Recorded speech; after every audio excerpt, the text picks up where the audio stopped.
नमस्ते दोस्तों, मैं हूं डॉक्टर शिवांगी और स्वागत है आपका मेरे एक और नए ब्लॉग में।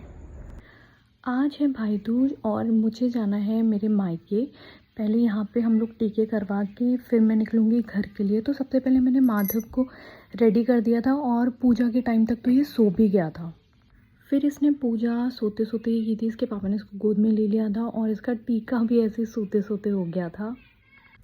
और इसके बाद माधव तो अपने खेलने में बिज़ी हो गए थे और मैं भी टीका करवाने के बाद रेडी होने चली गई थी।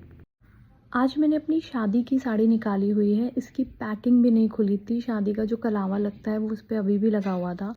तो यही वो साड़ी है जिसके लिए मैंने वो मरून कलर का एम्ब्रॉयडरी वाला ब्लाउज़ ऑर्डर किया था। फिर मैं रेडी हो गई थी और जो शुभम की बाकी दीदियाँ थीं वो भी धीरे धीरे आ गई थी। तो मैंने सबसे टीका करवाया, फिर शुभम ने टीका करवाया, माधव ने टीका कराया और उसके बाद हम निकल गए थे मेरे घर के लिए। और आज रास्ते में बहुत जाम मिला था। मतलब हमारा 1-1.5 घंटे की जर्नी ने पूरा 2-3 घंटे लिया आराम से। हम दिन में निकले थे और हम रात में पहुँचे हैं बिल्कुल। और माधव अगर कार में बैठता है ना तो वो बहुत खुश रहता है, बहुत इन्जॉय करता है।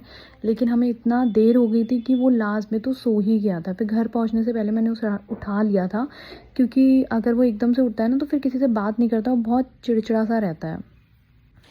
फिर घर पहुंच के सबने माधव को एंटरटेन करना शुरू कर दिया। उसके लिए जो भी टॉयज़ लाए थे वो सब बारी बारी उसको दिखाने शुरू किए। और उसके बाद मैंने पी चाय और साथ में खाया मैंने थोड़ा बहुत नाश्ता। अब चाय नाश्ते के बाद सबसे मेजर काम था टीका करना। तो मैंने अपने भाई और भाभी दोनों को टीका किया और फिर मुझे जो गिफ्ट मिला वो मैंने लिया। दोनों लोगों का टीका करने के बाद फिर हमने किया डिनर और उसके बाद अब बारी थी पटाखे छोड़ने की।